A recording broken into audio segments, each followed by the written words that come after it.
Om Jnanatimirandasya Gyananjana Shalakaya Chakshurum Militan Yena Tasmai Shri Gurave Namaha Shri Chaitanya Manobishtam Stapitam Yena Bhutale Swayam Rupa Kadamayam Dadati Swapadantikam Vandeham Shri Guru Shri Yuta Padakamalam Shri Gurum Vaishnavamscha Shri Rupam Sagrajatam Sahagana Raghunatam Vitam Tam Sajivam Sadvaitam Savadutam Parijana Sahitam Krishna Chaitanya Devam Shri Radha Krishna Padan Sahagana Lalita Shri Vishakam Vitamscha Hey Krishna Karuna Sindhu Dinabandhu Jagatpate Gopesha Gopika Kanta Radha Kanta Namostite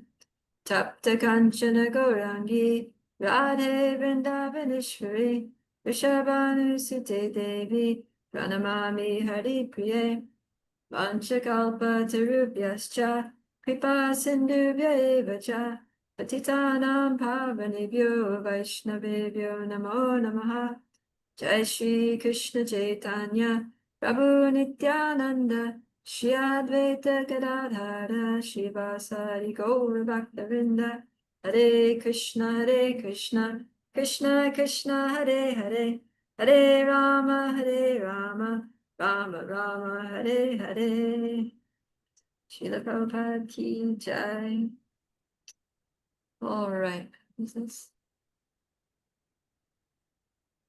Jai. So I sent you, today we're going to discuss one of your essay topics, which is in relation to violence. Let me just find that.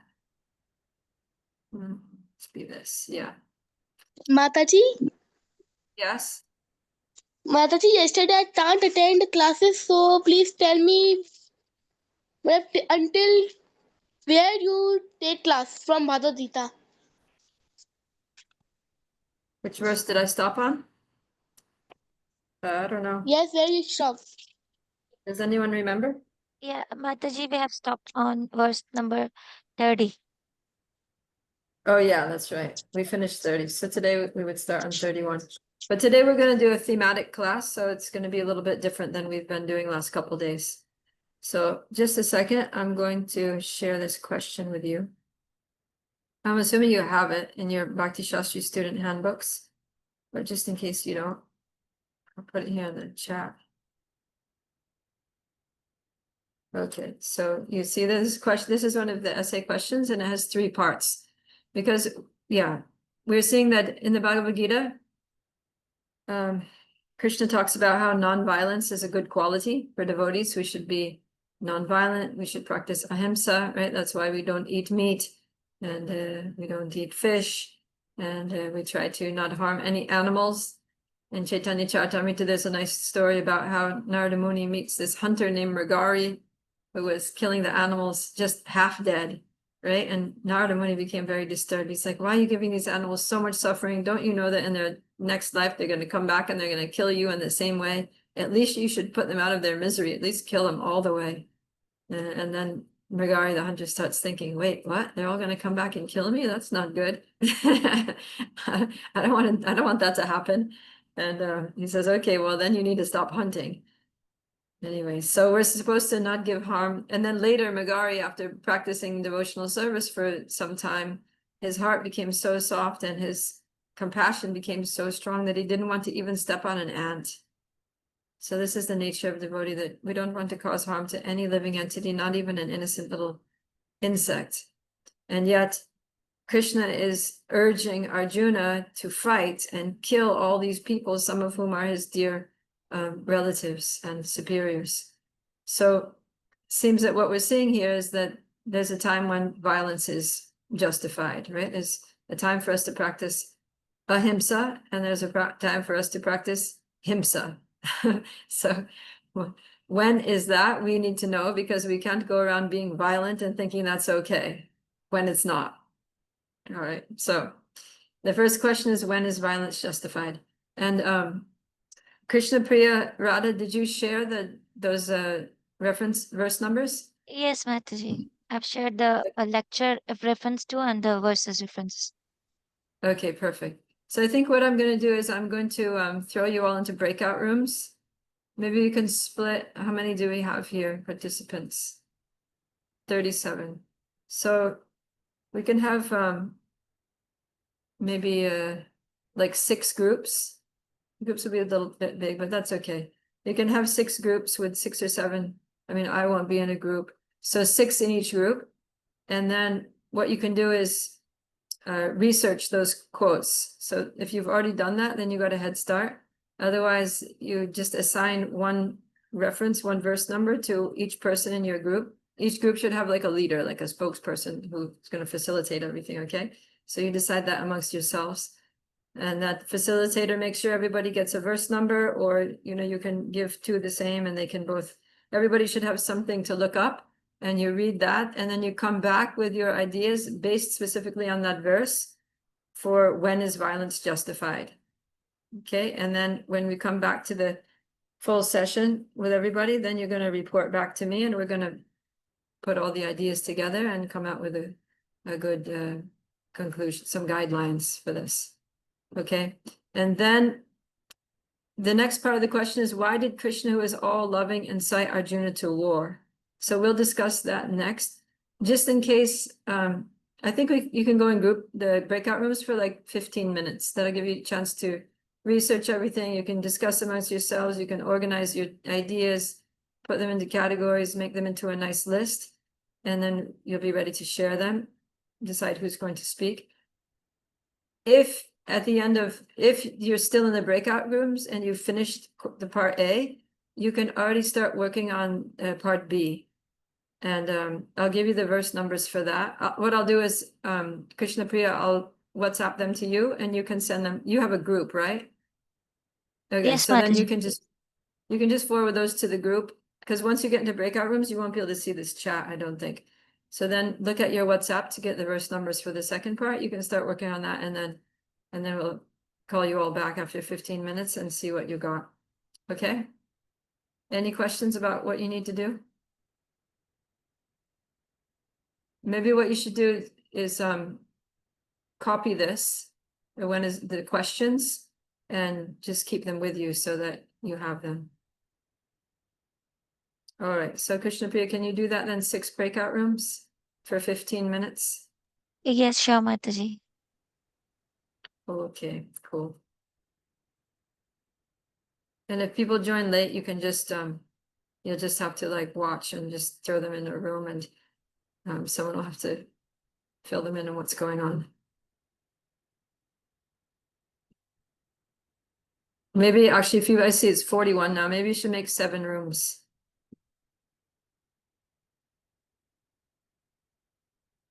Otherwise, if there's too many people in one room, everyone's going to space out.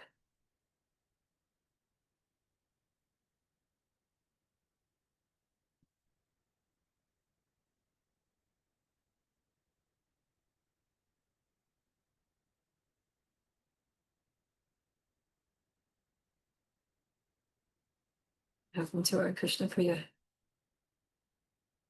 Otherwise, Krishna Priya, you can if you make me the host, I'll just do it.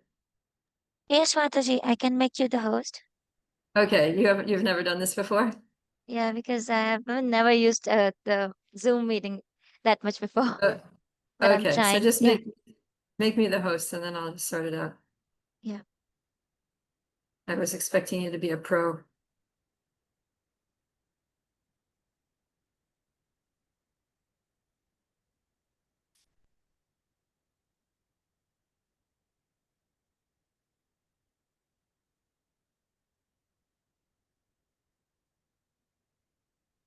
What you have to do, you go to participants, and then the list Yeah, comes up. yeah. I have made you the co-host, Mataji.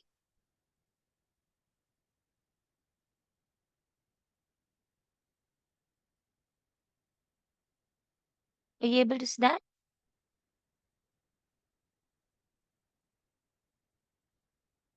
Assign automatically, and there you go. So I'm going to open the rooms, and you guys just need to go to the room. Join your room.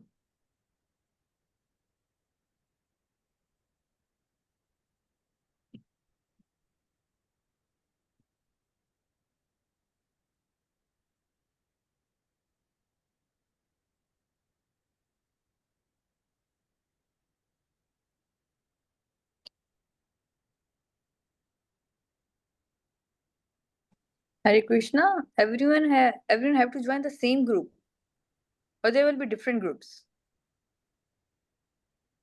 Each room has like 6 people in it. 6 or 7 devotees in each room. Oh, I'm in your room. Okay, I'm gonna get out of here. I think. And then the rest of you can get to work. Oh no, is this the plan? No, let's see. Domini, do you have something on your screen that says join room? Yes, I do. Okay, so go ahead and join. And also you, Chand Kumar, Okay. and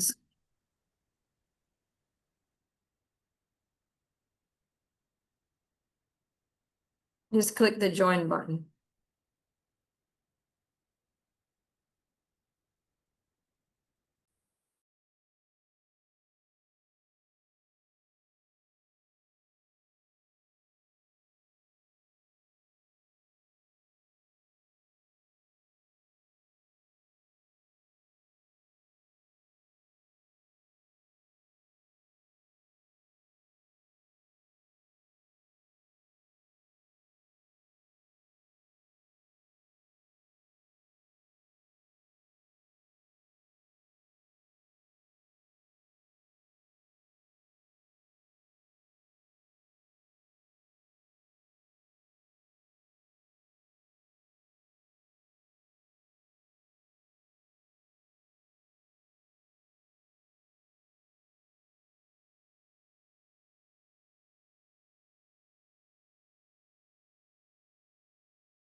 Hare Krishna Ishvara, you came late. I just assigned you to a room, so you just go ahead and join the breakout room, please.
Hare Krishna Kajal. Looks like you came late, so I need to put you in a breakout room. Krishna Mataji. There you go. I'll put you in room 6. Just a sec.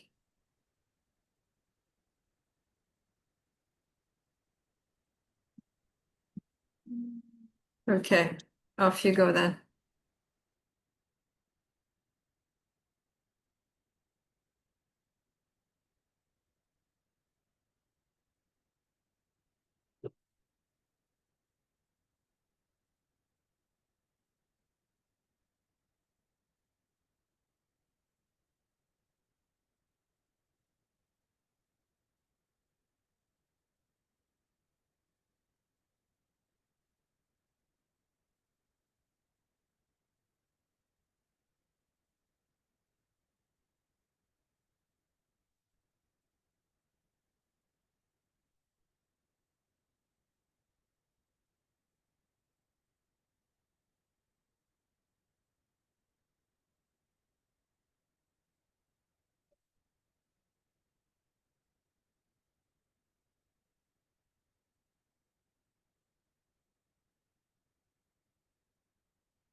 Hare Krishna, everyone's in breakout rooms now, so I just sent you a link. You can jump into one of the rooms, please.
Hare Krishna. Welcome back, everyone.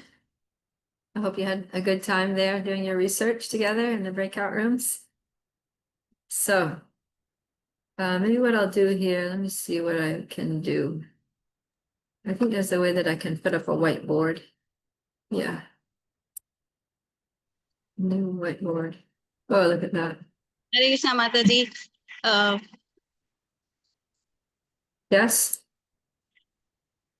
Yes, Mataji, it's first time when I'm doing this, so I don't think I could do it better. So I mean, it's very new. About 22 years before I have completed my studies, so it's little bit difficult for me to doing these such like studies or something. So Okay.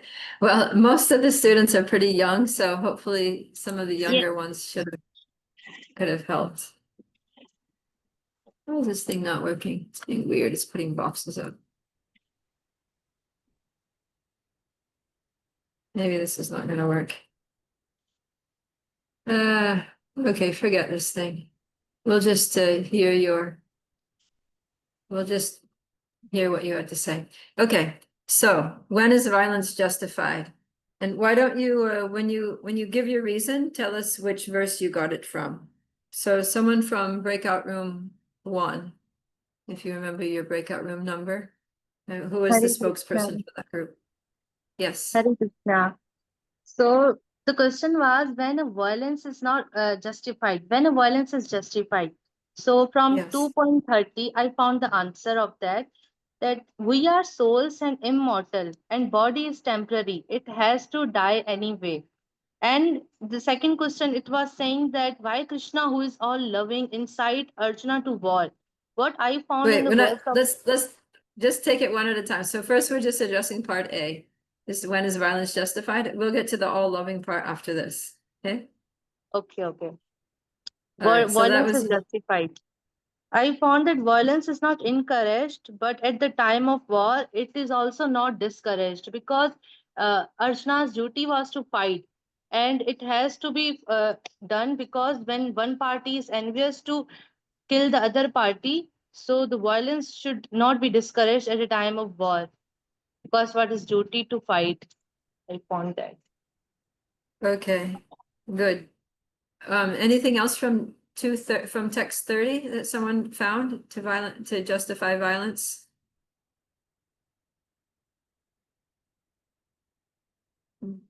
Just go ahead and speak. You don't need to raise your hand.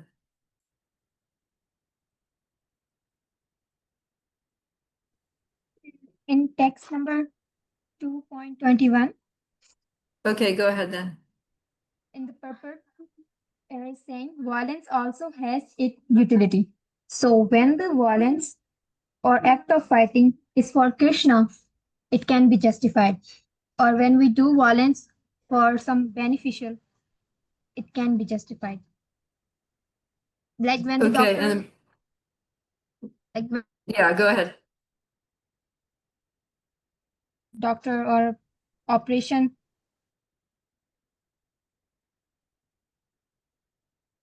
I think you're breaking up.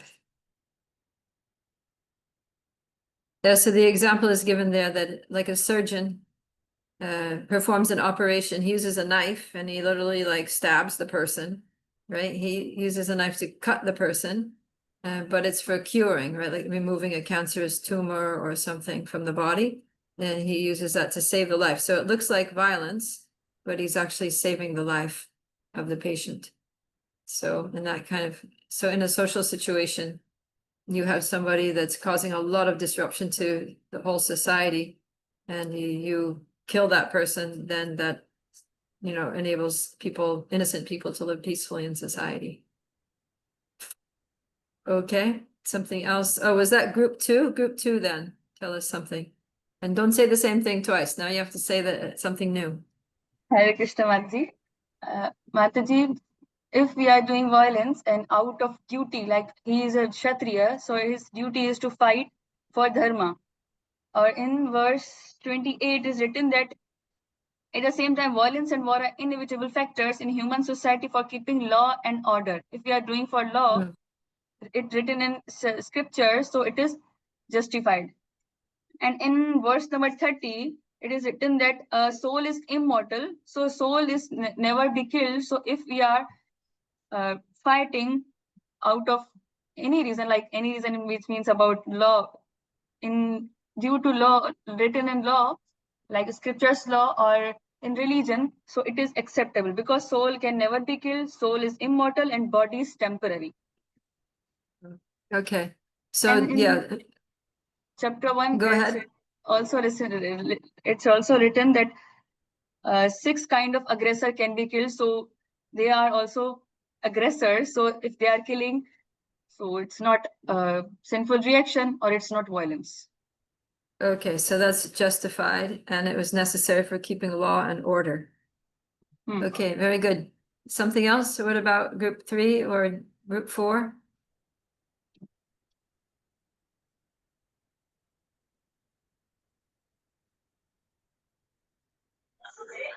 From group 2, I want to explain some more. Can I? Okay, maybe From let one of the other groups go first. okay, no problem.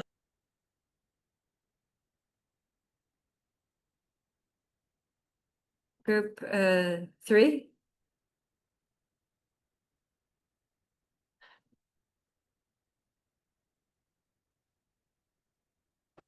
Hare Krishna. I'm from group 1. Actually, I'm not confirmed. Can we count this point? Here it is in slok 1.22. Here it is mentioned that well, agreeable to any peaceful negotiation. If you are not agreeing for the peaceful negotiation, then it is like okay to fight. Yeah, like you try everything and every effort to have a peaceful agreement failed, then you're left with no other option, right? Yes. You have to fight. Okay, yeah, that's a good point. All right, anybody from any of the other groups? I'm getting left from 1 and 2 now. How about, Group 6, yes, good. I got answer, clear cut answer from 2.31. So it's the Kshatriya's dharma and it's a duty. And if he's fighting on religious principles, then there's a no hesitation. Yeah, it's a clear cut answer. Violence is why it's justified. So if we Okay, good. if someone is fighting on religious principles and he's a Kshatriya, then violence is justified. In simple words. Okay, so it should be religious principles, and he should also be the right person, right? Not just Yeah. anybody fighting on religion, but he's actually a Kshatriya. It's his duty to do it. Yeah, and especially like Prabhupada says there that Kshatriya means Sha means harm and Triya means to protect. So it literally means to protect people from harm. That's his duty. Okay, somebody else? Any of the groups? Hare Krishna Mataji from group Yes, 7. In group 7. 1.36, there are 6 aggressors which are mentioned. I'm not describing Uh-huh. them. If you will not kill the aggressors, they will harm other. So their violence is needed. If not, if you will not punish them, they will doing harm to innocents. And it is not Krishna is here forcing Arjuna to do this. He himself did it when it was the incarnation of Rama. He killed the Ravana.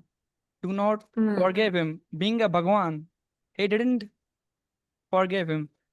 So showing violence when there is aggressive in front of you is necessary.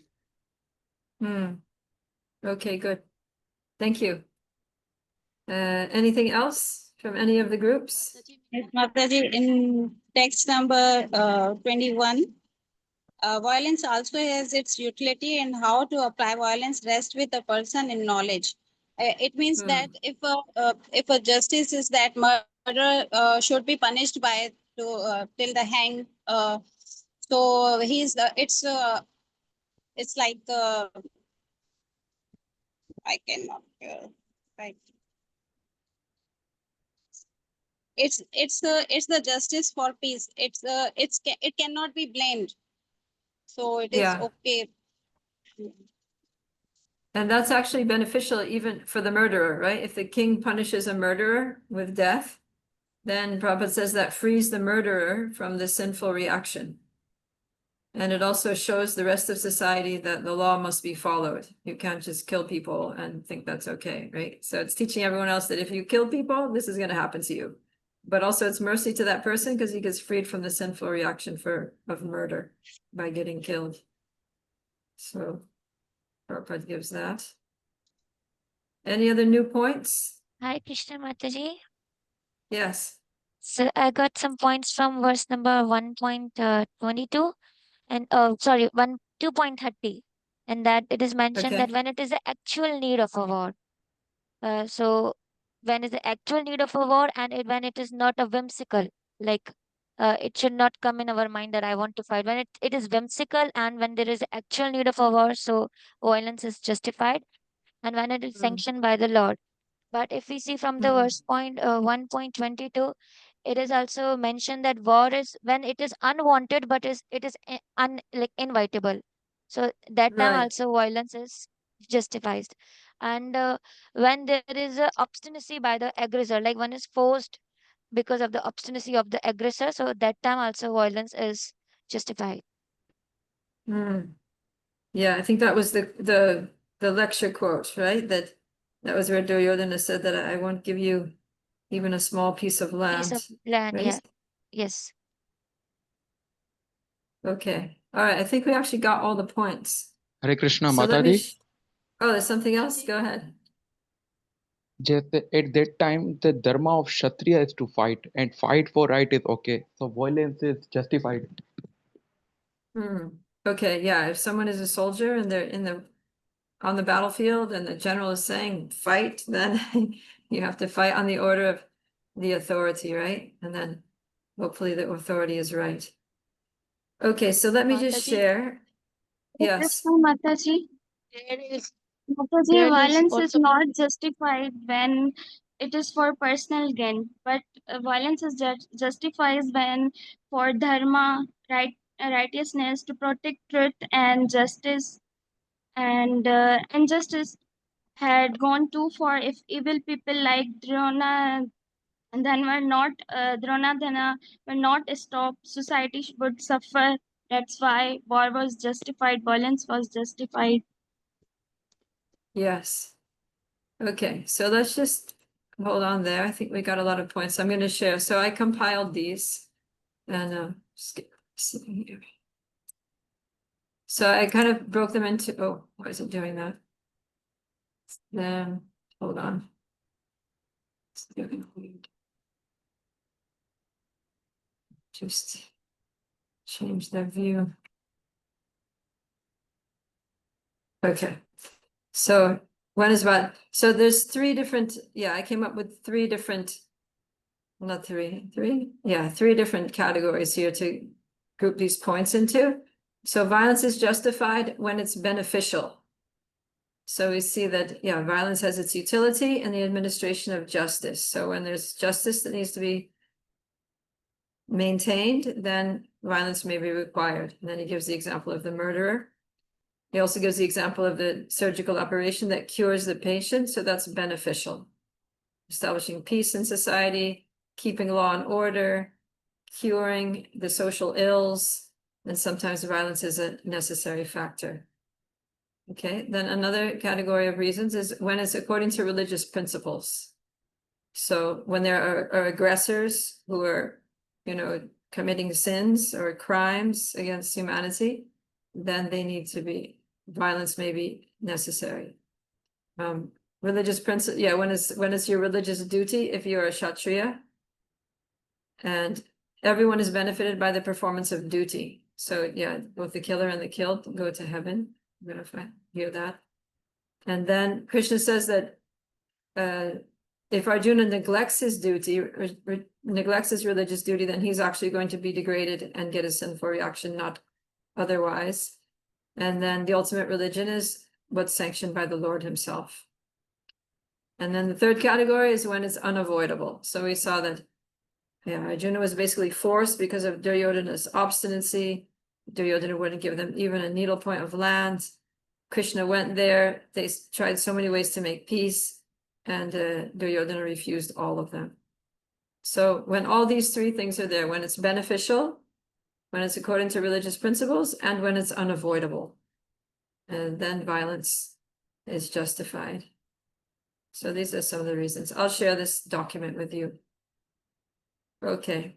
So now the next thing that we're going to look at is part B. So why would Krishna, who is all loving, because Krishna is all about love, right? But still, he's making Arjuna go and kill people, which doesn't seem to be very loving, even if it is justified. And so, yeah, how is this war actually a symptom of Krishna's love for Arjuna and, so you could say, for everyone? So I won't put you in breakout rooms, but we can just discuss this. So did anybody get a chance to look at any of those references? Hare Krishna Mataji. Yes. May I? So it's like Krishna is so Bhaktavatsala. He wanted to give all credits to Arjuna as for the installation of Dharma. He wanted Arjuna to get all the credits. And he doesn't want Arjuna to face any infamy from the world. Just like we know that in 2.34 and 2.35. 2.33 and 2.34. It's said that Arjuna has a lot of certification as a warrior. Lord Shiva has given him a weapon. So, like, a lot of people expect him to be a great warrior. So Krishna doesn't want him to face that infamy, to back out from his duties. Yeah.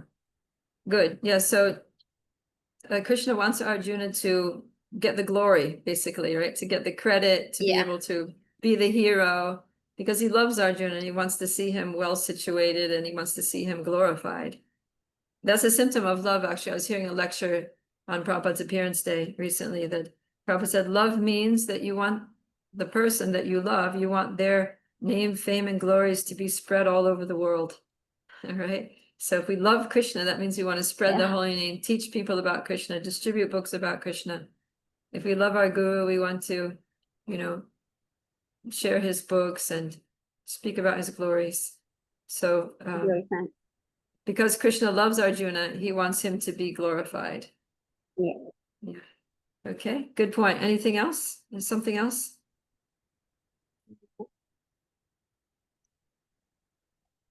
Just go ahead. You don't need to wait for me to. Hare Krishna Maji, in verse 1.1 maybe, Krishna talks about removing the crops. Yes. Go ahead. That removing the unwanted crops which are like disturbing, destroying the all field. So that's why he's mentioning that you have to remove your cousins, your brothers, just those who are like unwanted weeds who are like destroying that field, destroying dharma, irreligious, doing irreligious principles, following irreligious principles. Yes, very good. Yeah, so if you have a garden or a crop in the field, if you're a farmer, then if you care about your crop, you're going to pull up the weeds because then the crop can grow nicely. Otherwise, the crop gets choked out. So that's what's happening, is that the Kauravas are choking out the Pandavas like weeds, like unwanted plants. And so because Krishna cares about the Pandavas, he cares about Arjuna, he wants Yudhisthira to be the king. So he needs to clear out these weeds that are blocking them from being in their rightful position. So that's a symptom of love. Okay. What about something from Bhagavad Gita 4:8? It's like paritranaya sadhunam vinashaya tadushkitam, to like destroy the only what is our demons, like kind like Kamsa and Dronta, they all are like irreligious, so that's why Krishna wants to destroy them or kill them.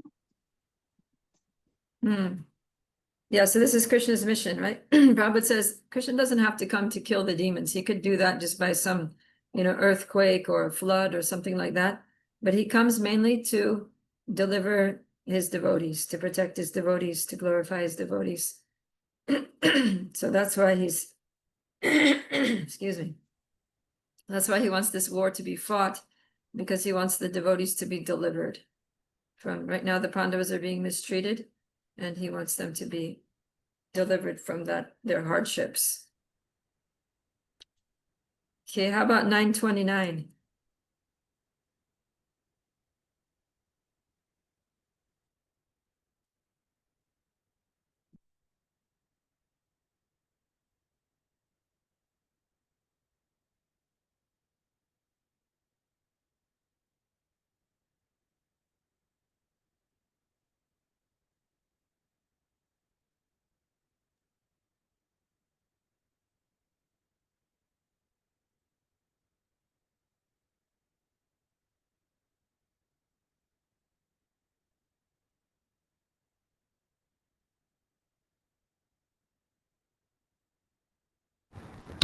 Anyone find anything? Go ahead.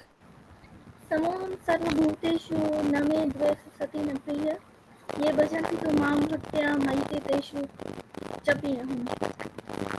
And when no one, here Bhagavan Shri Krishna said to Arjuna that I'm envy no one nor I'm partial. I am the friend of everyone. Like Duryodhana is not my enemy, but in a way, Arjuna is not my friend. But Arjuna is the friend because he was a pure devotee. Yeah, so he's showing his love. He's reciprocating with Arjuna's love, right? Arjuna is loving Krishna, Krishna is loving Arjuna. Yeah, And so he wants him to be comfortably situated. He wants him to be, the Pandavas to be the kings. But also, this is also loving. Krishna's also, in the Battle of Kurukshetra, Krishna's also being very loving to the Kauravas and everybody who's supporting them on the other side, because all of those soldiers, every single person on the battlefield of Kurukshetra is going to get liberated, because they're leaving their bodies in the presence of Krishna. So this is actually Krishna's kindness, that he's actually equal to all of them. Everybody is benefiting. Okay, and then there's also that quote from the lecture. I don't know if you have that. Do you have the Prabhupada's quote book? Anyways, I can read this. So this is a quote from Srila Prabhupada's lecture on chapter 1, text 26 to 27. If you insult his devotee, Krishna's devotee, the devotee may excuse, but Krishna will not excuse. This is Krishna's position. Therefore, be careful not to insult a devotee. A devotee may excuse you, but Krishna will not excuse you. Krishna is so strict. He cannot tolerate any insult to his devotee. Therefore, this arrangement of fighting, Arjuna wanted, no, let them be excused. But Krishna wanted, no, you must fight. You must kill them. So this is how Krishna is all loving.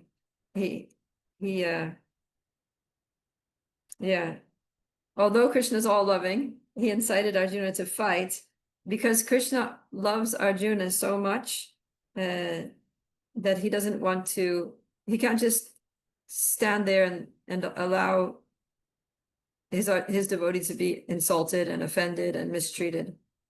So, if you love someone and you see they're being abused, you can't just stand there and let it happen. You have to intervene. You have to stop, do whatever you can to change the situation. So this is what Krishna is doing out of love for Arjuna. Okay.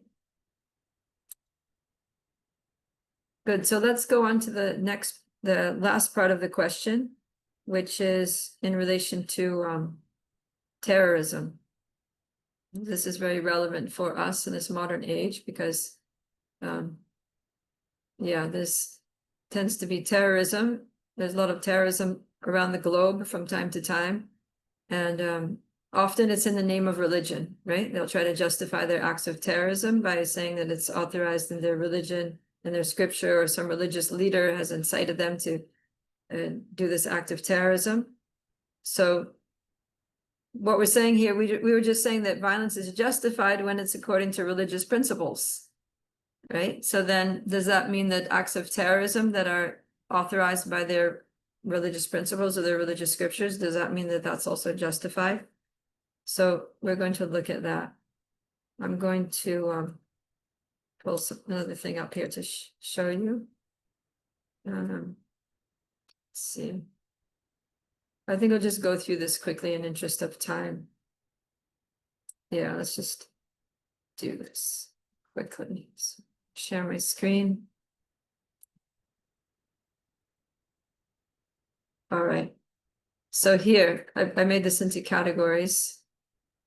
And comparing and contrasting Arjuna's fighting in the battlefield of Kurukshetra with terrorism in the name of religion. So the first category is the people who are doing the killing. So in Arjuna's case, Arjuna is a trained Kshatriya. It's his duty to fight, to protect the citizens from harm. And that's who he is. But in terrorism in the name of religion, often it's just fanatical young people with very little training. They're not Kshatriyas, they're just anyone. And yeah, it's very different from Arjuna. Then the people who are being killed. So the people who are being killed in the Battle of Kurukshetra are military men. And it says that they're prepared to lay down their lives in the battle. Right? They're prepared to fight. They have their gear, their military, uniforms and protective gear. They have their weapons. They have their chariots, and they're ready to fight. And they're prepared to die. They know what they're going into it consciously. Whereas people who are being killed by terrorists, they're unsuspecting, unarmed, innocent people, sometimes women and children, and they're not expecting anything. They're just going about their daily lives, going to school, going to work, going to the supermarket, and they just get killed by these terrorists. So very, very different. Then the place of killing, Battle of Kurukshetra, took place on a designated battlefield that was agreed upon. This is the place. The fighting goes on here. It doesn't go on elsewhere.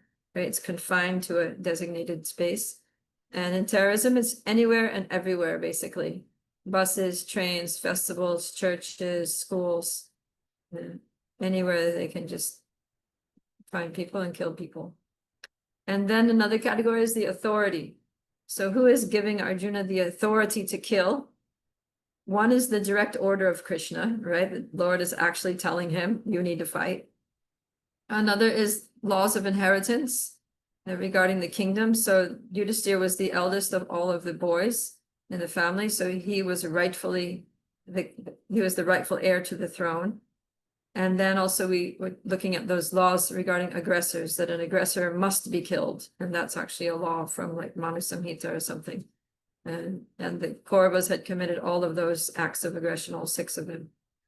Whereas the authority for, let's say these, Islamic terrorists that were doing a lot of acts of terrorism in the like around the late 90s, early 2000s. They were saying that it was based on this concept of jihad in the Quran, but it was more of a misinterpretation, right?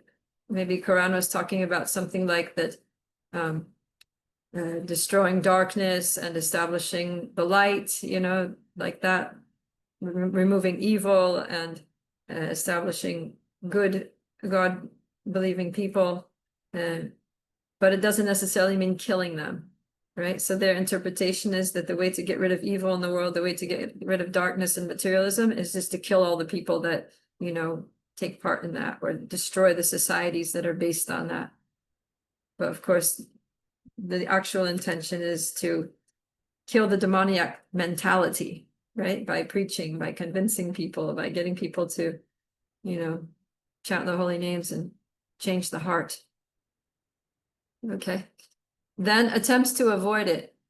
From Arjuna's side, there were many attempts, right? They talked to him, they sent Krishna, they made an offer, just give us 5 villages, and none of it worked. Whereas terrorists, they don't make any attempt to avoid it. In fact, they very proactively, they initiate it. And without even being instigated, they just go and kill people. And then as far as the tactics, in the Battle of Kurukshetra, everyone was adhering to the rules of warfare. So there's, in the Vedas, there's one limb of Vedic knowledge that's called the Dhanur Veda, which means the art of war, basically, according to the Vedas. And so there are rules, like you only fight during the daytime, not at night. You only fight people who are standing and armed and looking at you. You don't hit them when they're down. You don't kill them when they're sleeping. You know, so of course, some of these things did go on the Battle of Kurukshetra, but not by Arjuna. Well, actually, Krishna, there's one time where Arjuna shot Karna when his chariot was stuck in the mud, but that was Krishna was literally, he didn't want to. Krishna was like, you need to do it now, otherwise you're going to be dead. So that was on the authority of Krishna. But generally, they adhered to these rules, even to the extent that in the evening, when the sun had set, sometimes they would go over to the enemy camp and they would eat together. They would like have dinner together and just hang out. And the next day they would be on the battlefield killing each other. So there was so much faith that they're not going to kill us because the rule is that you can't kill them unless they're on the battlefield. So whereas with terrorists, there are no rules at all. It's just, you know, they'll kill any way they can, just random attacks. They'll sneak up on you from behind and whatever. And then if we also, this is very important, the effect on society. So after the Battle of Kurukshetra, what were the consequences? Consequences were that Maharaj Yudhisthira became the king, and he's a Raja Rishi, and he ruled the land according to religious principles. He restored harmony and peace and prosperity in the world. So it was a beautiful thing. Whereas after an act of terrorism, it doesn't get better. It just gets worse, right? Everybody is living in fear. There's hatred against the terrorists, and there's outrage amongst the public. You end up with racial prejudice and people who, you know, let's say there are some nice, peaceful, and pious followers of Islam, but because of Islamic acts of terrorism, then those people are hated, even though they didn't do anything wrong. But just because they're Muslims, then everybody's, oh, these Muslims are all terrorists, so we don't like you, and there'll be hate crimes and things like that.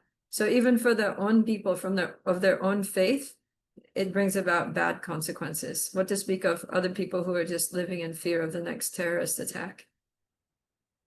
So yeah, so we can see that, oh yeah, then I made this note here that some terrorists actually have religious principles similar to ours, and that they're opposed to the materialistic way of life, but they try to change society by bombing it. Whereas the real way is to change the heart. Prabhupada says, yeah, from 4. The process for Kali Yuga is to deliver the demons through the holy name, not killing the body, but killing the demoniac mentality. So, Harinam Sankirtan Ki Jai. All right. Okay. So that's the essay question. If you took good notes on that, then you'll be able to ace your essay, if that's the essay that you're asked to write by whoever's deciding those things. Okay, so why don't we just take a little break here? Take a 5-minute break and then oh, there's some questions. Barka? Actually, I'm sorry, I'm going back to the second question. But okay. A point just came into my mind that when yes. Jarasandha, Krishna had to kill Jarasandha on the battlefield, but he asked Yeah. Bhima to do it. So can we also relate that he wanted the glorification of his devotee? That's why he asked Bhima to kill Jarasandha. Yeah. Yeah, he wanted Bhima to get the credit. Yeah, Krishna does that all the time. Krishna is so humble. And he literally like, he's not worried about being famous because, I mean, well, he doesn't need to because he's already famous, but he just likes to make his devotees famous. Okay. Thank you. And then Krishna Priya. Hare Krishna. Yes. Hare Krishna Mataji. Mataji, I have a question regarding the violence. In Purport, Prabhupada mentioned that Kshatriyas are trained for killing in the forest. So my question is it right for a Kshatriya to kill a tiger just for training?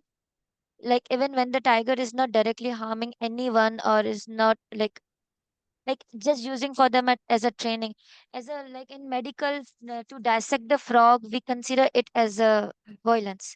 And even if we Yeah. see in other countries, if we inject injection to the cows, we consider it that it is violence. So just to kill the tiger for the training, isn't it like violence? So how can we consider that it is right for a kshatriya? Yeah. Yeah, the Kshatriyas used to do these things.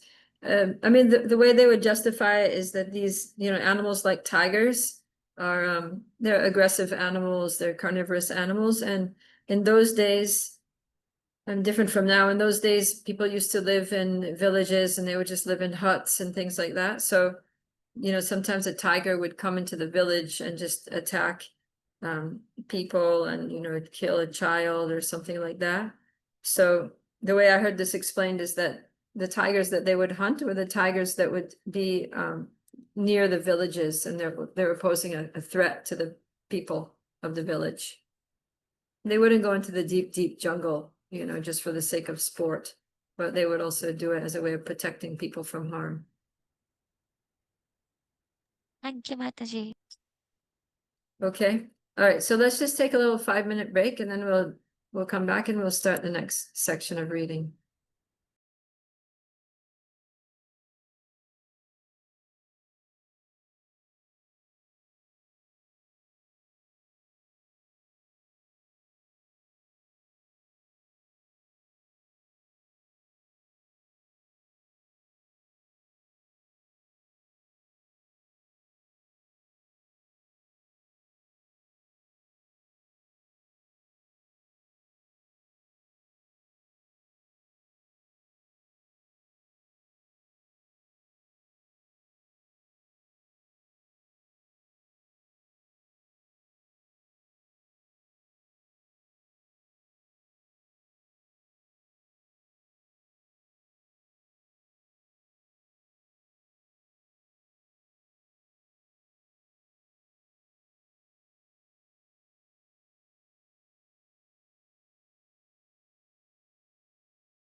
Okay, Hare Krishna.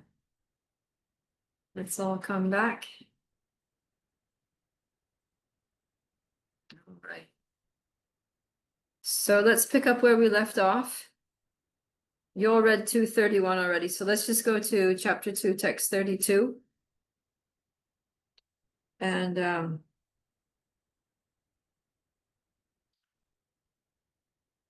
yeah, somebody can read 32 all the way up to 38, please. The translations only.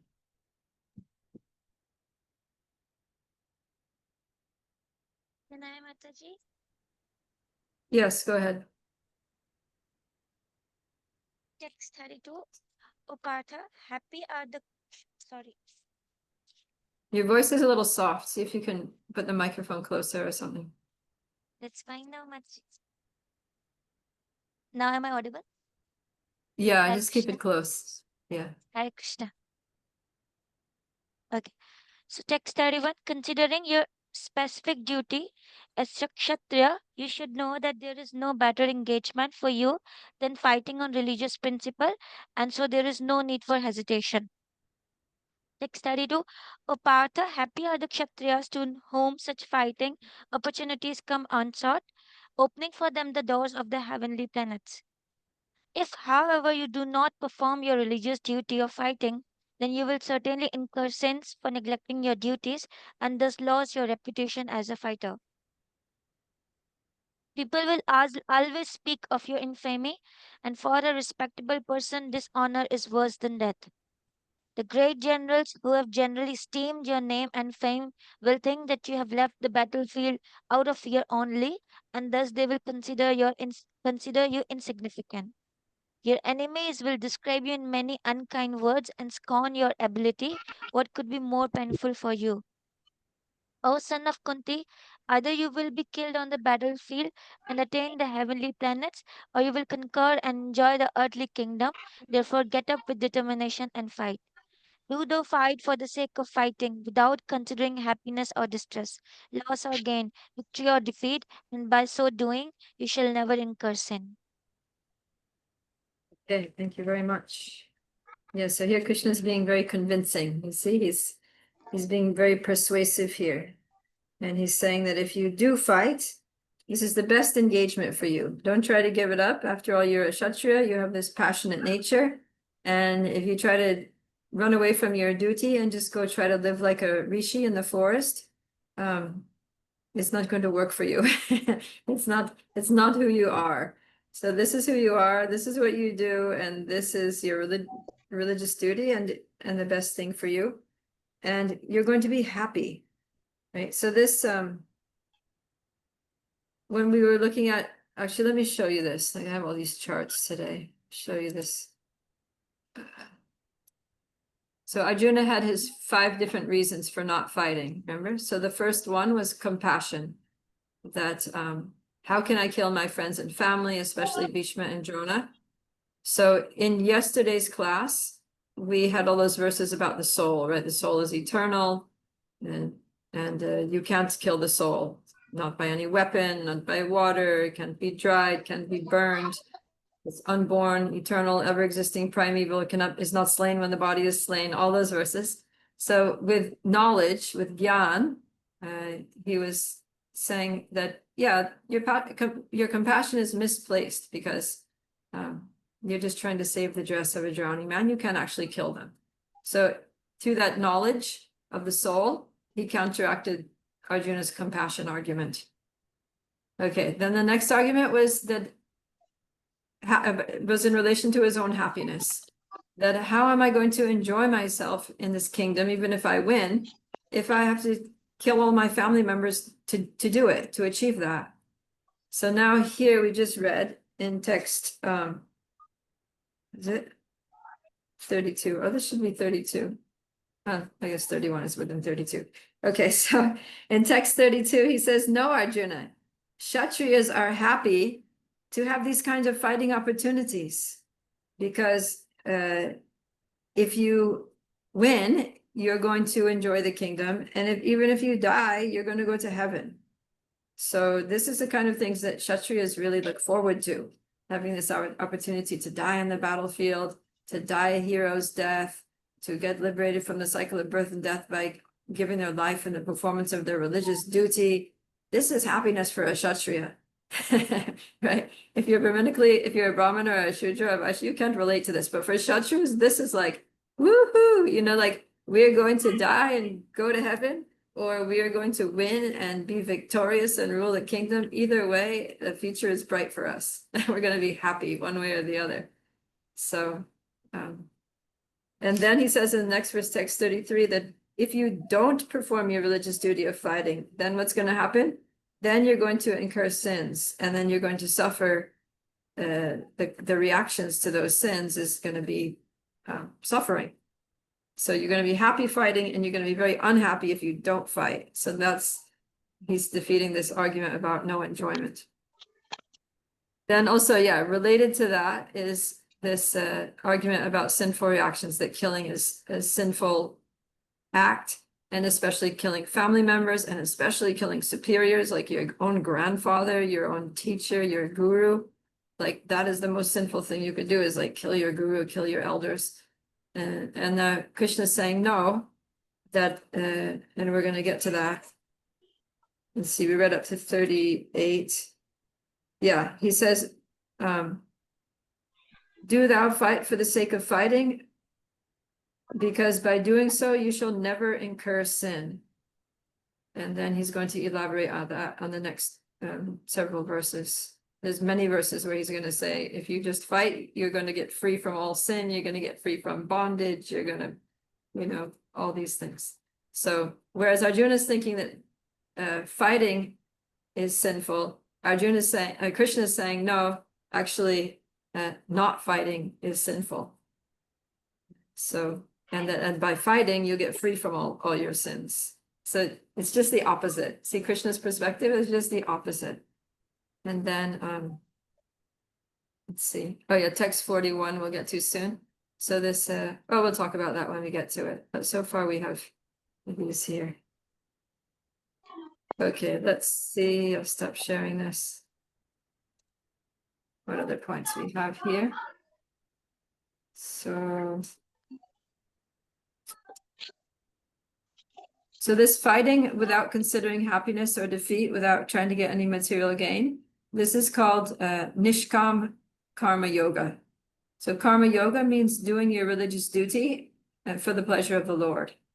Doing your Varnashram duty, basically your prescribed duty or religious duty in this context means according to Varna and Ashram. So Arjuna is a Kshatriya, he's a Grihasta, and so he has to fight. That's his duty. And when you do that for Krishna and without any attachment to the results, then you get free from sins. If you do it, if it's Sakam Karma Yoga, it means you do it, but you're doing it to try to get some material gain for yourself. And then you're still going to get material reactions, because the selfishness makes it material, it makes it mundane. But as soon as you're doing it in a detached way, in the mode of goodness for Krishna, then it becomes practically spiritual. It's not bhakti yet. It's not pure devotional service yet, because it's still driven by Varnashram. It's still on the level of Varnashram, which is karma. So it's not bhakti yet, but it's getting there, right? It's taking steps in the right direction, connecting our work to Krishna and trying to be detached.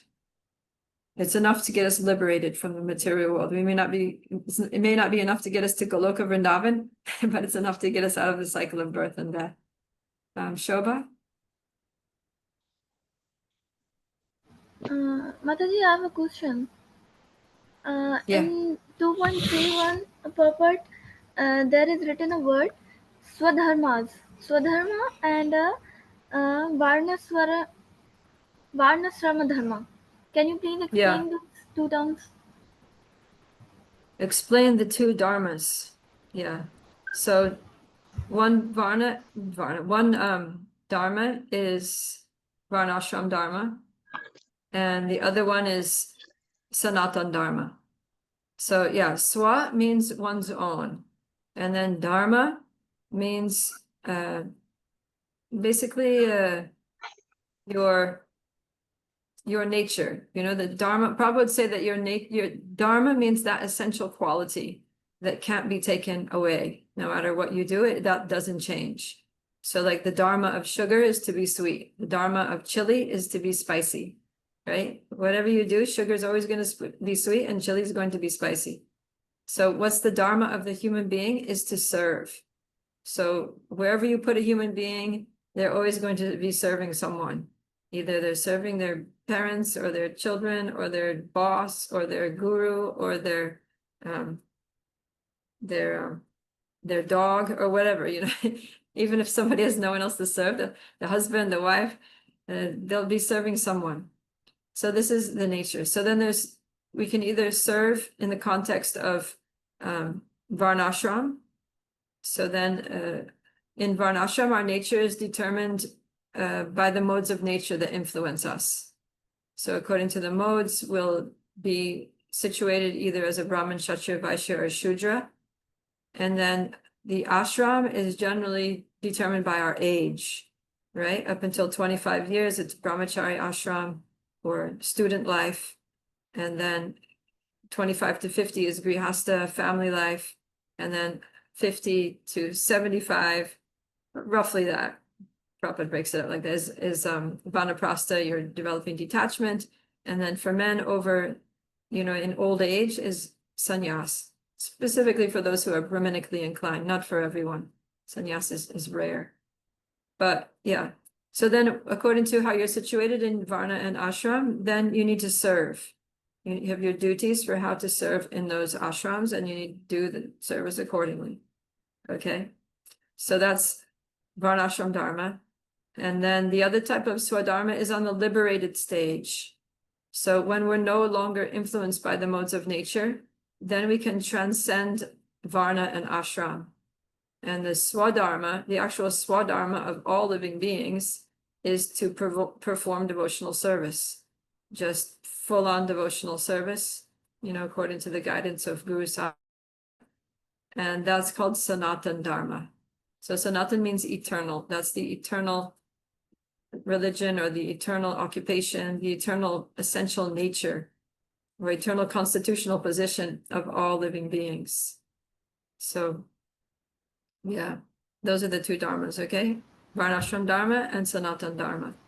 But Mataji, as you mentioned, there are 4 steps of dharmas as brahmacharya, grasta, varna, ashram, and all. So, is this Yeah. mandatory for all the beings, for females and males, both of them? Yeah, so everyone needs to be situated in some varna or ashram. How can females participate in this? How can they practice this varna, ashram, dharma? Yeah, so I mean, females are also going to have their nature, right? There are brahmanis, there are kshatrinis, right? We hear about how, you know, Rukmini, Subhadra, when they were in Dwarka, they were like kshatrinis, you know, Draupadi was a kshatrini. These are like strong women, you know, who were passionate, who were, you know, had a fighting spirit. Not that they weren't going out on the battlefield, but from behind they were, you know, acting according to their kshatriya nature in an appropriate way for women. So there's also Stri Dharma, right? So it's not that women don't have a varna and don't have an ashram, but it's the way that women fulfill their varna and ashram duties is different than the way men do. So it's also moderated by Stri Dharma. And generally the women are going to play a supportive role, right? So if a man is a Brahmin and his wife is also a Brahmin, then he's going to be doing his yagyas, and his wife is going to be supporting him. She's going to be sitting next to him. She's going to be, you know, collecting the flowers and the fruits and setting up the yagya arena, and, you know, like that. She's going to be teaching the children the Vedic mantras and how to be very clean and disciplined and austere, because those are qualities of Brahmins, right? So like that, they work together. Sure, Okay. sure. Okay, thank you, Mataji. All right. Okay, so what else from these verses? We read up to 38. Oh yeah, so Krishna is saying that he's saying that if you don't fight, you're going to be very unhappy. And this is also coming from Krishna's love for Arjuna, because he doesn't want Arjuna to suffer. And he's saying that he's saying to Arjuna, if you run away from this battle, people are they're not going to think that you did it out of compassion. They're going to think you did it because you're weak, because you're a coward, and they're going to, insult you. And it's going to be really heavy for you, Arjuna, he's saying, right? Dishonor is worse than death. He's like, you might as well just die in this battle because it'll be easier for you than have to live with people defaming you and dishonoring you. And they would actually be right, that you neglected your duty. So he's saying, what could be more painful for you? So he actually really cares about him. So he's saying, yeah, get up and fight, and don't fight to be victorious, and don't fight to gain anything. Just be detached and just do it as your duty. Just fight for the sake of fighting. So this is really the Nishkam Karma platform. And that's when you get free from sin. These other arguments are sakam. See, he kind of went from one stage. Sakam means with some desire. So first he's inciting him, oh, you'll be happy. Happy are the Kshatriyas who get these fighting opportunities. So that's, if you want to be happy, you have the desire to be happy, then fight. You'll be happy by fighting. If you have the desire to have a good reputation, good name and fame, then fight. Because if you fight, then you'll be respected. If you don't fight, you're going to be insulted and dishonored, and that'll be like death. But then at the end he says, but actually, the best thing is to fight without thinking about honor or dishonor, without thinking about victory or defeat, without thinking about happiness or distress. The best thing is just to fight for the sake of fighting, just because it's your duty. So you see how there's two different things going on here? So one is Sakam Karma Yoga, and the next one is Nishkam Karma Yoga, without any desire. So Krishna is bringing him up this yoga ladder very quickly. Okay, then in text 39, now he's going to start bringing him a little even higher up on the yoga ladder, because he's taking him up to Buddhi Yoga. Okay, so let's read. Let's see. Let's read 39 to 41, please. Hare Krishna.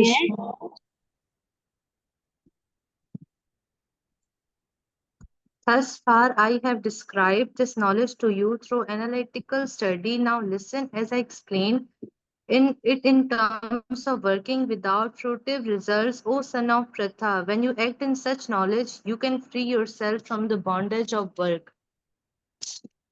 Text 40. In this endeavor, there is no loss or diminution, and a little advancement on this path can protect one from the most dangerous type of fear. 41. Those who are on this path are resolute in purpose, and their aim is one. O beloved child of the Kurus, this intelligence of those who are irresolute in many branched. Okay, thank you. So now, Krishna had pointed out some of the negative consequences of not fighting, of being irresponsible, being an irresponsible Kshatriya. And now he's listing the benefits of actually being responsible, doing your duty, and acting for the pleasure of the Lord. So this is important knowledge. And so he's calling it Buddhi Yoga, connecting to the Lord, not just to duty, not just through karma or actions, but connecting to the Lord through knowledge. And it says in 39, when you act in such knowledge, then you can be free from the bondage of your works. So what is that knowledge? That knowledge is the glories, basically the glories of detached work. of being detached and doing your duty, or basically acting in the mode of goodness. So first of all, he says that if you fight just for the sake of fighting, for the pleasure of the Lord, there's no possibility of failure, right? Because whatever you do for the pleasure of Krishna is going to be a success.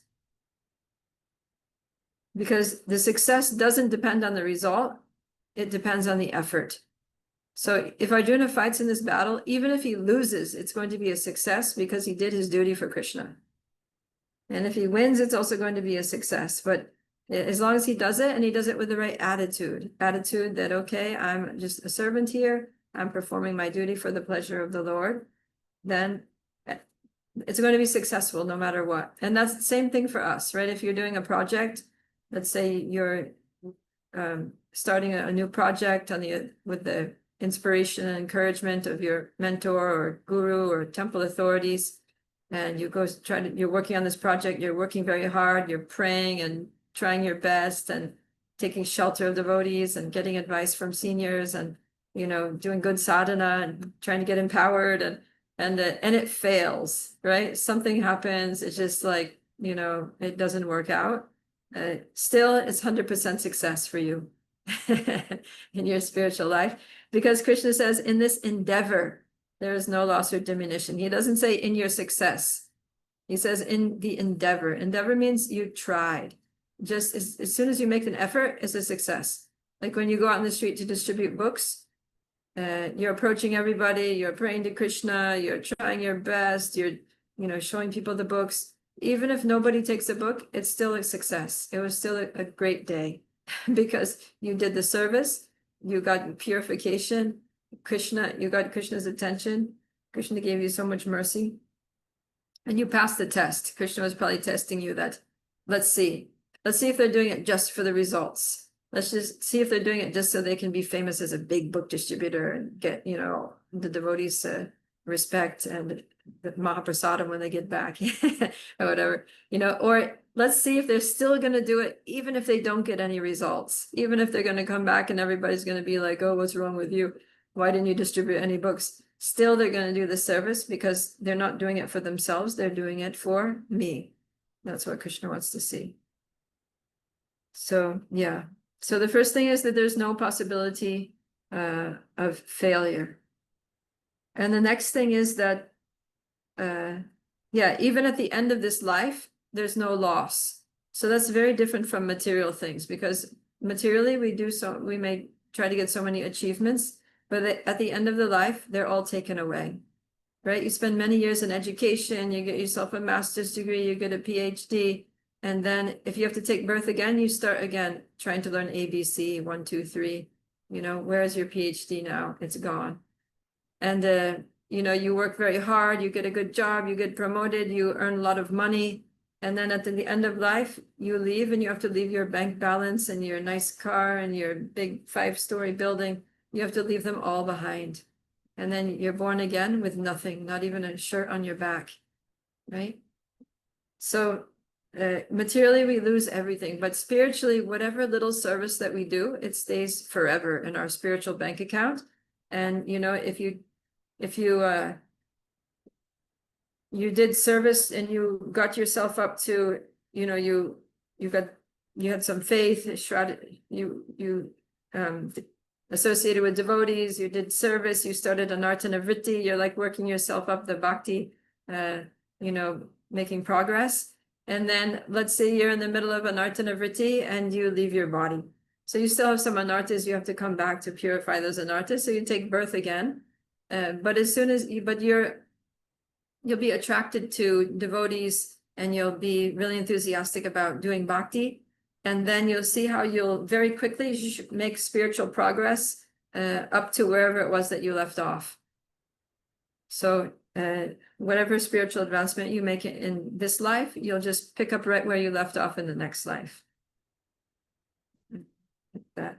And then another thing we see here is that our intelligence becomes very strong and the goal of life becomes very clear. Right? So text 41, that's what it says, that those who are on this path are resolute in purpose and their aim is one. whereas the intelligence of those who are irresolute is many branched. So, yeah. Everything becomes completely clear, just one thing, right? That's what Arjuna was saying. He's like, just tell me for certain what is best for me. And later he'll say, just tell me one thing. You've said a few different things, just tell me one thing. So when we're just focused on Krishna, right? Krishna is the goal and bhakti is the process. And this is what I have to do. Then it becomes very clear, very simple. Just chant your 16 rounds, do it nicely, attentively, do your devotional service with a sweet attitude, submissively and humbly, and, you know, follow the 4 regulative principles with determination. Try to remember, always remember Krishna, never forget him. Easy, right? We don't have so many things to do, and then we can just be really focused. Whereas materialistic people have so many different goals, right? They have their career goals and their family goals, and maybe they do their sports goals and their hobby goals and their whatever, they all different kinds of goals, education goals and social goals and, you know, social media goals. They want to get so many subscribers on YouTube or whatever. So they have all these goals. And so their intelligence is all over the place. It's all split up. Their lives are just fragmented into so many different directions. And they're spinning so many plates, and they just get stressed and bewildered and crash. Basically, that's what happens. So, yeah. But Krishna consciousness is so nice that it's like watering the root of the tree. So you don't have to water all the leaves and branches separately. You just pour water in one place. Whereas materialistic people, it's like they have to water this and that and this and that. And, you know, even people who are religious, but they worship demigods, it's like, oh, you have to worship this demigod like this and that demigod like that and this one and 33 million different demigods, and you're trying to worship them all. And Krishna consciousness is like, no, you just worship Krishna and all the demigods are happy. Everybody else is happy. Krishna's going to take care of your material life. Krishna's going to take care of your family situation. Krishna's going to solve everything. And he's going to arrange everything perfectly for your well-being because he loves you. So, yeah. And this verse text 41 was particularly like very, very inspiring to Srila Prabhupada. It was the verse that made him decide that, yes, I am going to get on that Jaladuta and go to America, because Vishwanath Chakravarti Thakur, in his commentary on this verse, he says that what this verse means is that we should take the instruction of the spiritual master as our life and soul, and not think about anything else, not even in dreams. You just fill your consciousness with the order of the guru, and you put all your energy, all your time, all your resources into fulfilling that instruction, and don't think of anything else. And so Srila Prabhupada had a very clear instruction from Srila Bhaktisiddhanta Saraswati Thakur to spread Krishna consciousness in English in the English-speaking countries. And so he's like, all right, that's what I have to do. And he just left everything, and he came to the US, and he started preaching in English to the English-speaking people. And it was difficult, right? The whole first year he struggled. He nearly died on the boat, first of all. And then the whole year, no results, no followers. He it was very, very austere. His things got stolen. He ended up in his apartment with this drug addict who got completely high on drugs and went crazy and was threatening to kill Srila Prabhupada, and Prabhupada was out on the street. He just had to leave. He had to leave with like the clothes on his back, and he was walking the street with no place to go. And then, yeah, so he went to that, before that, he went to that Dr. Mishra's yoga ashram. Dr. Mishra was an impersonalist, and he would let Srila Prabhupada lead kirtan, but he wouldn't let him speak because they had a lot of philosophical differences. And as soon as Prabhupada would speak about bhakti, Dr. Mishra would get very angry and tell him to stop talking. So it was very difficult, Oh, and then he was staying in this room that had no window, no running water, no bathroom, nothing. And to go to the bathroom, he had to walk like a mile down the street in the winter. And he didn't have proper clothes, and it was far. And sometimes he was walking with his just his little Indian slippers through snow that was up to his knees, just to go to the bathroom. So it was like really difficult. But Srila Prabhupada, he never gave up because he had made this instruction of Bhaktisiddhanta Saraswati Thakur his life and soul. And just like Krishna says that those who are on this path are resolute, they're determined, they're fixed in their purpose, and their aim is one. They have one thing to do, and they focus on that. So Prabhupada had that one thing to do, and no matter how difficult it was, he was focused. He was not giving up. He was determined. And Krishna finally reciprocated with him.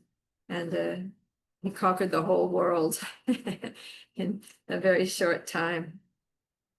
So yeah, these are some of the glories of bhakti. That this is Bhuti Yoga. This is that when we know this, when we have this knowledge, when our intelligence becomes fixed in this knowledge of the power of devotional service to Krishna, then our faith becomes firm that we don't need to do anything else, just this.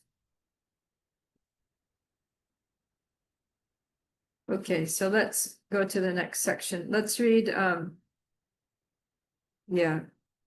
So now Krishna's been advising Arjuna to do his duty without any attachment to any material results. And now he's going to describe the opposite. He's going to describe people who are very attached to the results who act selfishly. So that's text 42 to 46. Oh, Krishna Priya? Hare Krishna Mataji, I have a question regarding verse text 39. In that Prabhupada mentioned that Sankhya refers to that philosophy which describes the real nature of the soul. And in the same Prabhupada's mentioned that the word Sankhya Yoga and aesthetic yoga, aesthetic Sankhya, there is no have any connection with this process. And he also mentioned that Lord Kapila's and Lord Kapila's and the Sankhya Yoga, they are different here, but at the same time they are one. The question is that in the start, Prabhupada mentioned that Sankhya mean which describe the real nature of soul. Then why it is mentioned here the aesthetic Sankhya? So I need to know that, like, if you can clarify this term. Aesthetic I'm just trying to find it in the purport here. Exactly what you're referring to. Actually, it is atheistic. It is not written aesthetic. Yeah, atheistic. Sorry. It's Sorry. atheistic, actually. Oh, atheistic. Yes. Oh, atheistic. Yeah. Okay, yeah. Atheistic. So, Correct. yes. So the Sankhya that Krishna presented was those verses that we read yesterday, verses 2:11 to 30, all about the nature of the soul, right? So Sankhya means understanding Sankhya means counting. It literally means counting. So the Sankhya of Kapila Dev in the Srimad Bhagavatam is all about, the material elements, right? The different elements of this world, 24 elements, and how they act and interact in the creation, interact with the time factor and the modes of nature and all this. And then Krishna basically extracts the essence of that in Bhagavad Gita, and he simplifies it into this is matter, this is spirit. Whereas Sankhya goes into a whole thing about what actually is matter, comprised of all the different ingredients that constitute matter. But Krishna doesn't want to talk too much about matter. He wants to focus on spirit. So he focuses on the nature of the soul.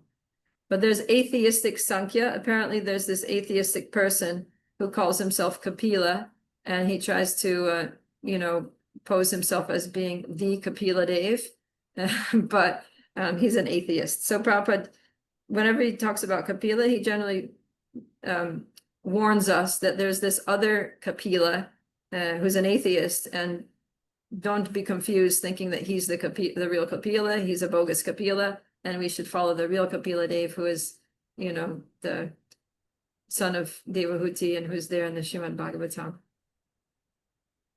Okay. Thank you so much, Mataji. All right, so let's go into text 42 to 46.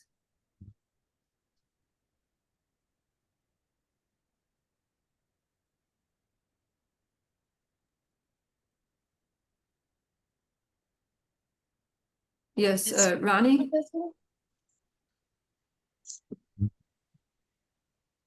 Men of small knowledge are very much attached to the flowery world of the Vedas, which recommended various duty activities for elevation to heavenly planets, resultant good birth power, and so forth. Being desirous of sense gratification and opulent life, they say that there is nothing more than this. Text 44.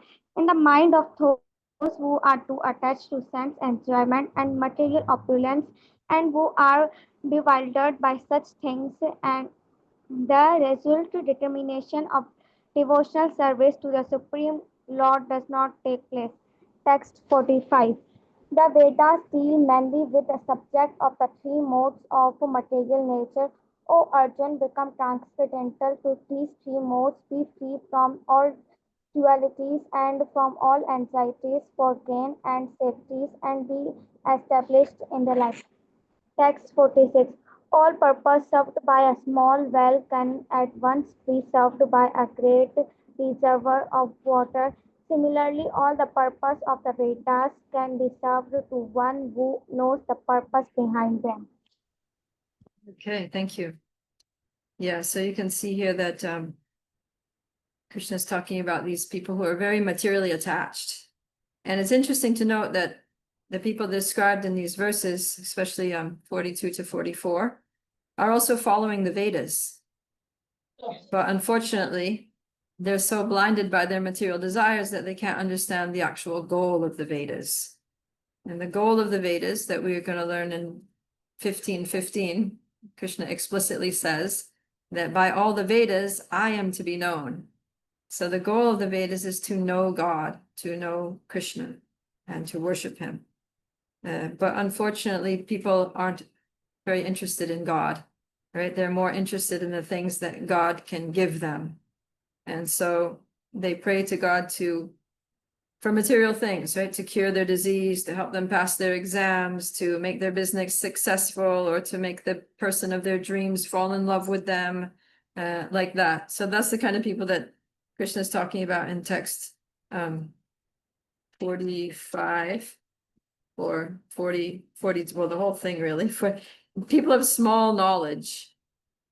They become attached to these flowery words of the Vedas, because the Vedas do offer these things, right? So there are particular Vedas that prescribe, oh, if you want to get this material thing, then worship this, do this ritual for this demigod and you'll get it, right? If you want a good husband, or if you want money, or if you want health, or if you want to be a political leader or whatever, right? So you can get it by following these Vedic injunctions. So these people are very attached to getting these things. And so, yeah, and ultimately not just getting a nice material life in this world, but going to the heavenly planets. They want to go to Swargaloka. And so, yeah. And they think that Krishna says, they think there's nothing more than this. They think that that's what it is. That's what religion is. Religion means that. And most people, they literally think that religion means that you go to God, or somebody that you think is God, and you just pray to them for material things, and you get your material things, and you're living a happy religious life. And that's it. They literally think there's nothing more than that. They don't even know that you can have actually an eternal relationship with God, that there's a spiritual world, that you can go there and you can serve God eternally. And they don't think about that. They're just like, no, God, your whole purpose is to help me fulfill my material desires. So Prabhupada uses this analogy that as fools are attached to the flowers of poisonous trees without knowing the results of such attractions, unenlightened men similarly attracted by such heavenly opulence and the sense enjoyment thereof. So, yeah. So the flowers on these trees look very pretty and they attract the mind of these people, but they get there and they find out that the tree is actually poisonous, and then they touch it and then they get sick and die. So, yeah. So the Vedas, they have these flowery words that offer, nice fruits, but when they get there, they basically kill themselves. It's sort of like they're not able to, they just harm themselves on those things because they waste their life. They just squander their human form of life chasing after material things that are temporary, that they're going to lose at the end. So that's not very intelligent at all. Okay. And then, yeah, what's the problem with that? The problem is that when you're so attached to sense enjoyment and material opulence that you become bewildered, then you can't do devotional service. Right? And we might experience that sometimes, that we're trying to do devotional service, but we don't have the determination. Right? Sometimes even devotees that take a initiation vows to chant 16 rounds every day, but then after some years, they don't have the determination to even chant their 16 rounds or even follow the 4 regulative principles, you know, and they end up just becoming so absorbed in their material pursuits for sense gratification that they stop following their vows. And so this is, yeah, Bogaishvaya Prasaktanam, that this is the result of too much material attachment. So that's why Krishna is pointing these things out to us, that this is dangerous. This material attachment, like, just don't go there. Don't chase these things.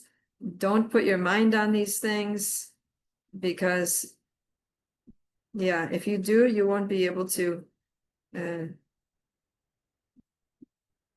focus yourself on Krishna.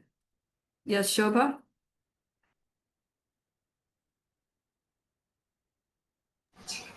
Hare Krishna Mataji, Mataji, you are explaining the text 44, and in this purpose, a word samadhi means fixed mind. Samadhi is never possible for Say again. Oh, text uh, 44. Purport 44. There is a word samadhi. Yeah. Samadhi means fixed mind. Samadhi is never possible for persons interested in material sense enjoyments and whatever. So Yes. here is a line that samadhi means fixed mind. So there are also some people who are doing yoga, doing exercises, and much more, and they are also much focused and much fixed minded persons. So basically they are not devotees.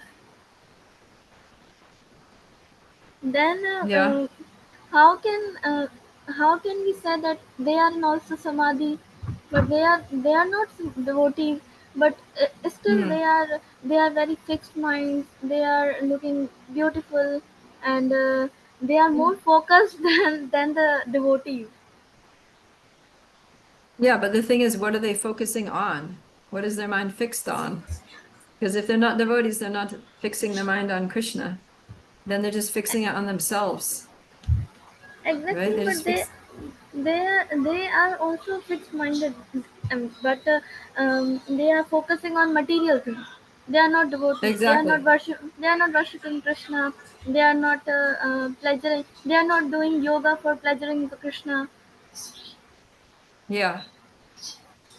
So the thing is, yeah, Krishna here is talking about devotional service. And he's saying that,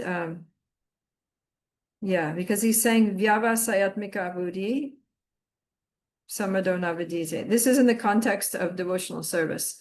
So it's easy to fix the mind on material things because that's the nature of this world, right? It's the material world, and the material modes of nature are working, and everything is just pushing them. We're in material bodies, and the senses are dragging us to material sense objects.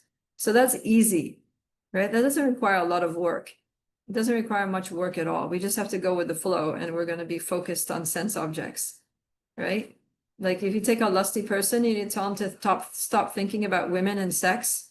He can't do it. He's totally focused. His mind not going anywhere, only going to focus on that, right? So, you know, in his daytime, in the nighttime, while he's dreaming, he's in samadhi on that topic.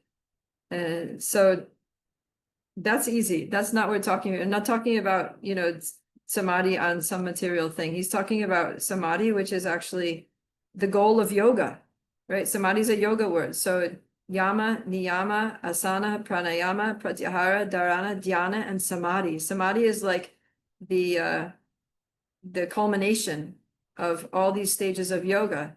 And so yama niyama means you're following rules, you're controlling the mind, you're controlling the senses, withdrawing the mind. Pratyahara means you're pulling the senses away from the sense objects. So we're obviously not talking about sense gratification here or anything material. We're talking about because samadhi comes much later after you've already withdrawn the senses from the sense objects and you controlled your breath, and then different stages of controlling your mind, right?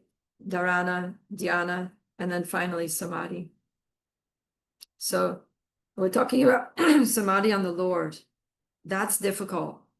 To pull the mind away from material things and pull the senses, first of all, pull the senses away from material things, then pull because even after the senses are pulled away, mind is still going there. And so like devotees, right? We're not engaging so much in the objects of the senses, right? We've given up meat eating, illicit sex, intoxication, gambling, watching movies, eating out at restaurants. We take only prasadam. So we're pulling the senses away, but sometimes the mind goes there. So then the next step, first senses, then mind. Then we need to pull the mind in, purify the mind, spiritualize the mind, try to remember Krishna, and then gradually we can remember Krishna more and try to hold the mind on Krishna, for longer periods of time. Try to focus during japa and keep it there for at least, a few rounds before it's off track again, or at least a few mantras before it's off track again. So this is a lot of work, and then gradually, then only we're able to come to samadhi. So samadhi means like you're absorbed, like in a trance on Krishna. You're just internally absorbed in complete, unwavering Krishna consciousness. That's what Krishna is talking about here. He's not talking about some like, mundane yoga studio where somebody sits there and meditates on a candle flame or just meditates on their own breath or something. But that can be helpful, but that's not samadhi in itself. That's a preliminary process. Kishori? Ji Mataji. Yes.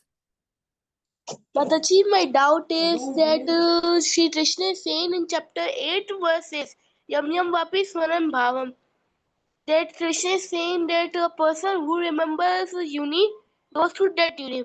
So Mataji, what about 84 lakh uni? What about what? What about 84 lakh uni? It's talking about it's talking about species of life, 8,004,000 species of life. That's what it's talking about. Yoni. She's meaning the yoni, yeah, it's just species of life. Okay, so she's asking, Krishna's saying whatever state of being you remember at the time of death, that state you attain. So how do we end up in different species of life? Is that your question? Kishori?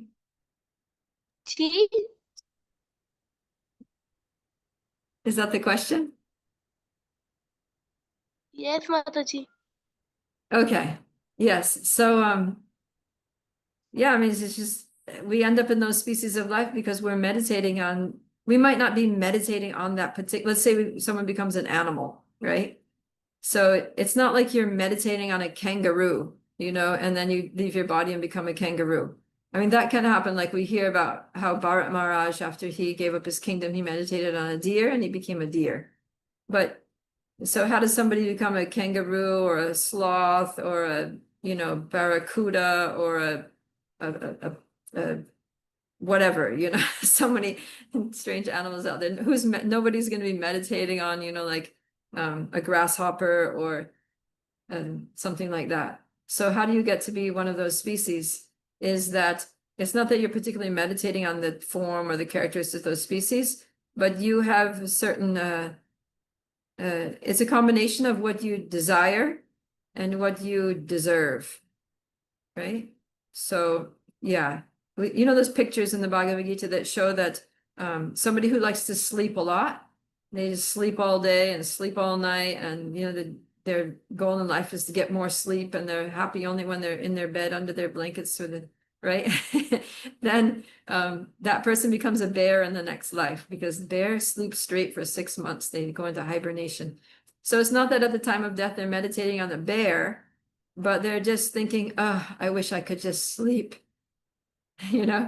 And so then Krishna's like, oh, you want to sleep? Be a bear then. Right. So you're not meditating on the specific animal, but you have an attachment to an activity or a state of consciousness, which is the state of consciousness that that animal basically embodies. Understand? जी माता जी. Okay, thank you. Sundar Kumar. Hare Krishna Mataji. So you mentioned if you are if life is going through spending in sleeping or whatever. So if a person is in fully devotion, like if a person is in Krishna consciousness, and at the time of death, he's not like active in Krishna consciousness, like he's not remembering Krishna, then what's the outcome? Like, will he be going to Golokdham, or if he's at the time of that he's remembering anything, he will directly going through that. Did you Yeah. get? So you all are jumping ahead to chapter 8. We're only on chapter 2. But it's okay. It's an important question. So yeah.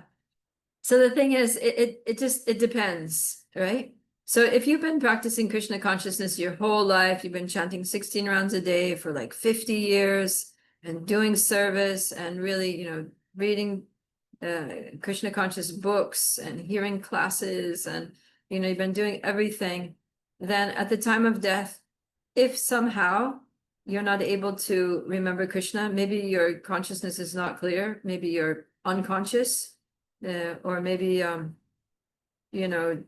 something is distracting you, and you happen to die at that moment, then what happens is, Krishna doesn't abandon you.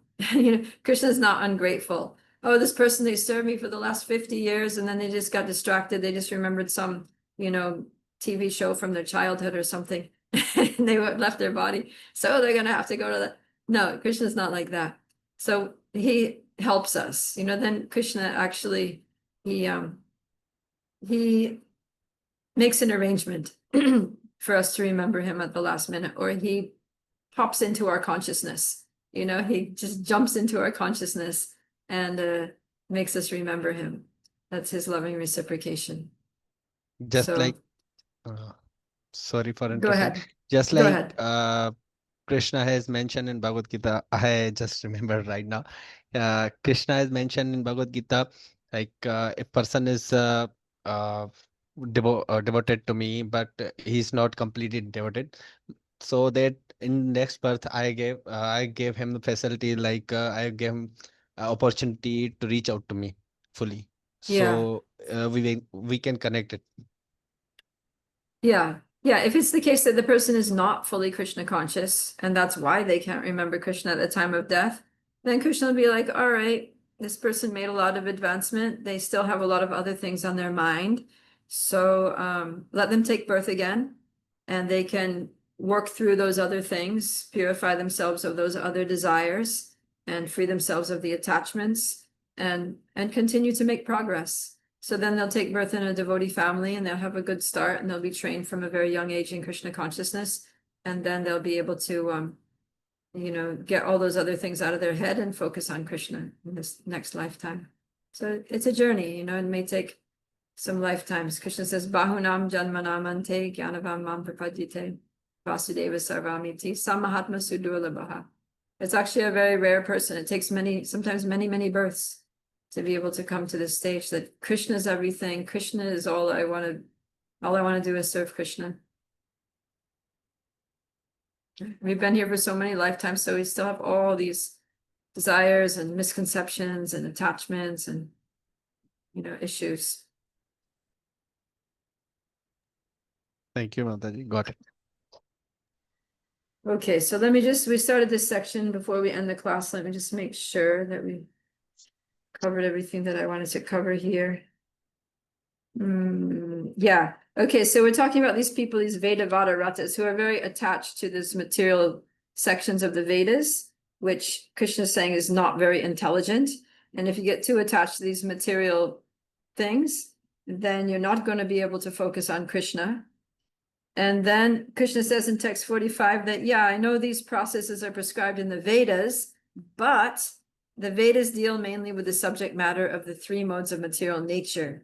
And you actually need to transcend these modes and understand that not everything in the Vedas is taking you to the ultimate goal, right? Or there's some things, many things in the Vedas, most of the things in the Vedas that need to be actually rejected by bhakti yogis.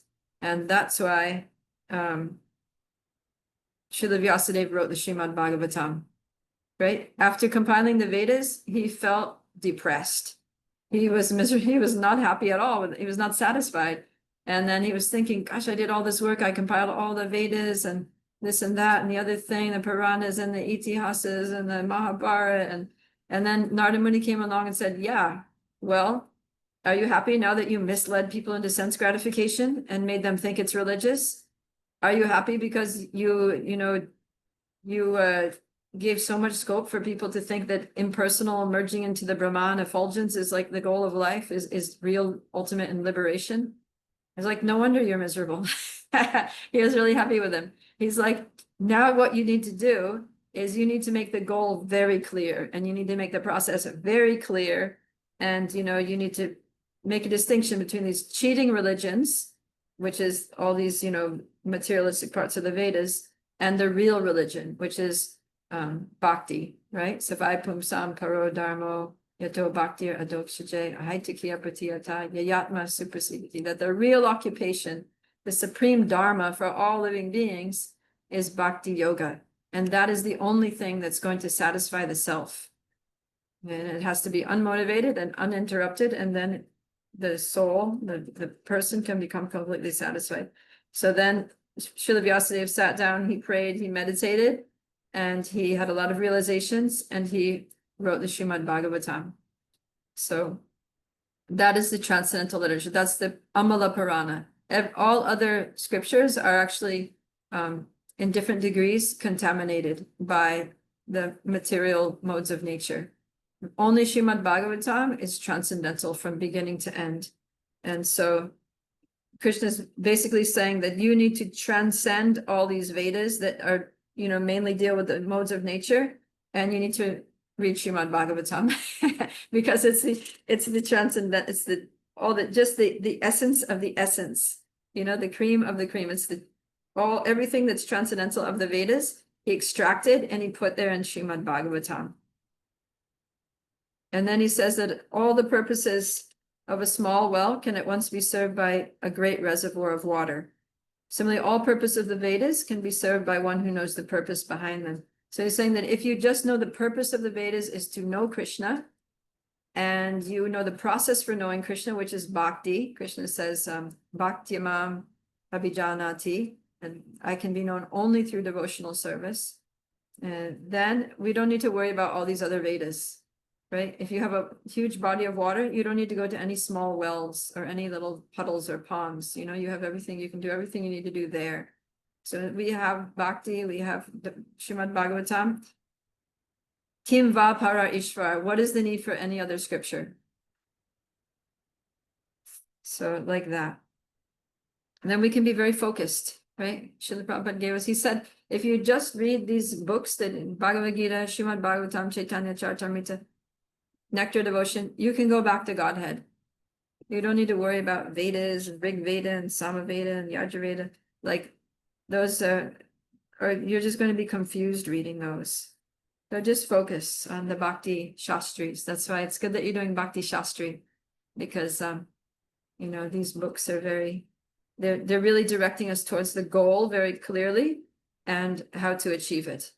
And that's what we need to know without getting distracted by any other material nonsense. Okay.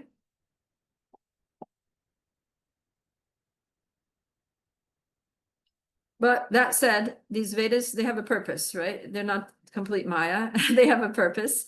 And that is to attract people who are materialistic so that they can gradually make advancement. So most people in the world are completely materialistic. They have no interest in God. Like I was saying, they just want material things and a nice, happy material life. So Srila Vyasadeva knew that, and the Lord knows that. And that's why the Vedas contain all these things that, oh, you want a nice material life? Do this ritual, worship this demigod. So, you know, we're talking about the flowery language of the Vedas. So flowers are beautiful and flowers are fragrant. Why?